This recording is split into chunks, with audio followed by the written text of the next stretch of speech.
What's happening, Panda Nation? Peter Von Panda here. I was looking at cars on eBay, and this is one of the strangest things I've ever found.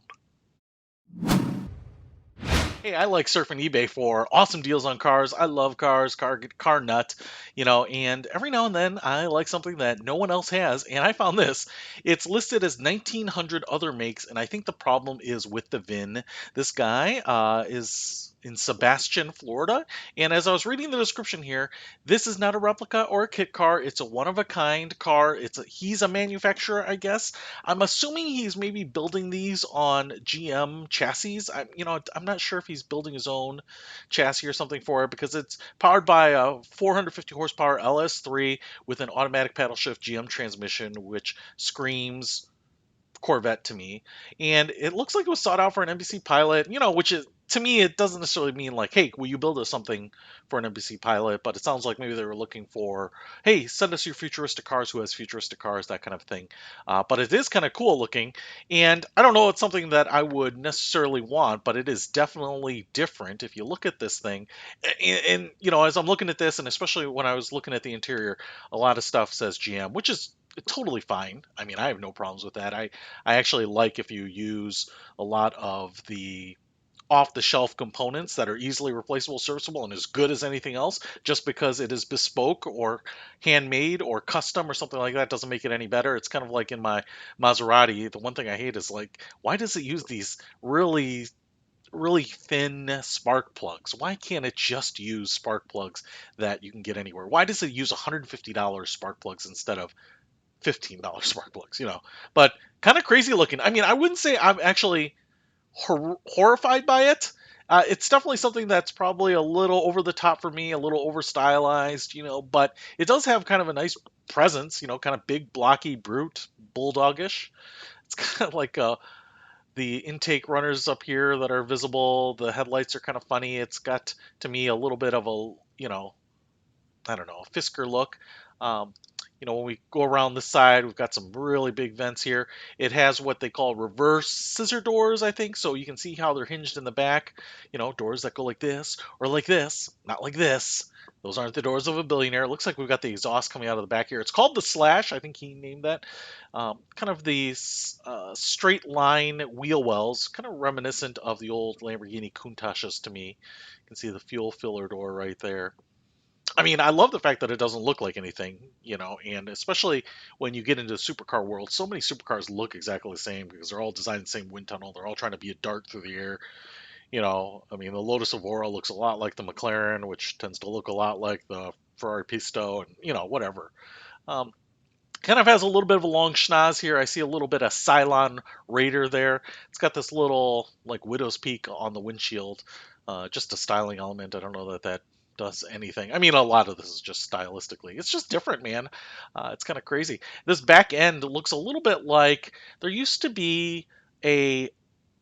I cannot remember what it was called, but it was the Lincoln version of the Ford Thunderbird. So when Ford released the new kind of retro styled Ford Thunderbird coupe, Lincoln had this version and it had this very flat back end, and that was kind of like a Lincoln thing for a while. I like how dramatic it is. Again, it's maybe a little too dramatic for me personally, but it's pretty dramatic, and for what this car is trying to be, I say just embrace it, and it is. It is. I'm just surprised to see something like this. There's that LS3. Looks like those intake runners are just hood moldings up there. No actual functionality to them, just design, give it a little muscular look. You can see those doors right here. A little more pronounced on that reverse suicide scissor door type of mechanism. I like the fact that the back here is really flat, like those quarter panels have a lot of flat area. That gives it a lot of um, you know, it gives it a lot of meat, a lot of anger, a lot of muscle in the back there. It actually kind of a little bit is reminiscent to me of like the Lamborghini Murcielago backs. Obviously it's a front engine as opposed to a mid engine, so slightly different dimension. That hood is really long. This little cutout here with the air vents really does a lot to uh, accent this line here and give it a really long look. But if you were to cover that up, um, if you had this all filled in, actually the balance of it is very Corvette or, Ferrari. What is it? 599 or something like that. I did notice here though the the A pillar, man, that thing is chunky. It blends into the window there. I bet you have a pretty big blind spot on the front and wicked blind spots in the back. It's kind of interesting with this other kind of angle, these two shapes here that mesh into the door. There's a lot of shape change in that door there. Top down front end. You know, for as good as the bodywork is, I mean, I would say it doesn't look slapped together, and he does a nice job of kind of rounding the edges and a lot of compound curves. The only real problem, where it loses a little bit to me, is this kind of really thin cutout. It really looks like kind of curved sheet metal and then just kind of punched out here. I wish that there was maybe a little bit of a a bezel in there, something like that, just to add a little bit of like an image that this is kind of a deeper piece. Like if you had cut the edges here and then rolled that in, that would do it maybe, or a separate floating kind of tubular bezel or something that would go in there. You can kind of see that this has a little bit of a lip inside there, which gives it a little bit more depth, kind of gives it more strength. This looks like just kind of a punch out of sheet metal right there. It kind of loses a little bit for me. I'm just saying this thing is so dramatic. I mean, I'm just kind of criticizing. Also here, the fit and finish on the front headlights to that front bumper right there. It looks like the angles are just a little different. They don't quite flush up against each other perfectly. If we get to the inside here, this is where you can see that Corvette door handle, the Corvette interior console, the steering wheel obviously is very Corvette.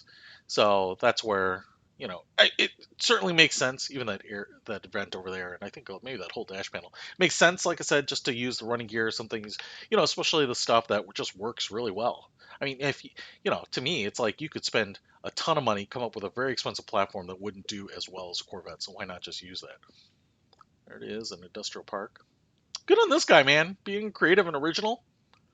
You know, kind of with the private plane. Of course, it's just a little prop plane, rear prop plane at an airport. It's kind of cool. Probably needs to be next to a jet to look a little more baller. But man, from the back here, you can see that front fender. It's almost a little bit like those old Excaliburs with the big flared fender. It's just like so much flat area here that rolls over that wheel. It's kind of crazy.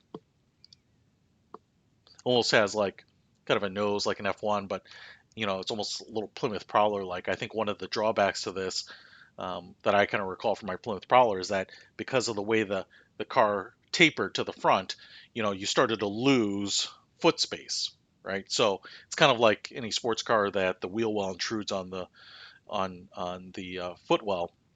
It's going to just become a little more cramped. So I could see that, it's possible that this could get pushed in there. But the cab might be so far back that your feet are, you know, not intruded on by the side there. So those big seats. I mean, it looks well done. I mean, it doesn't look as slapped together as many kit cars. You can see the instrument cluster there, all GM.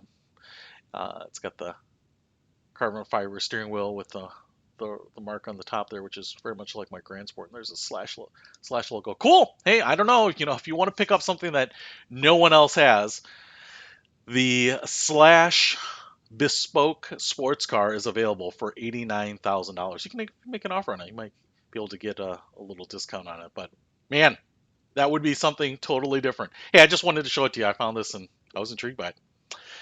That's it. That's it for today. Peter Von Panda. Out.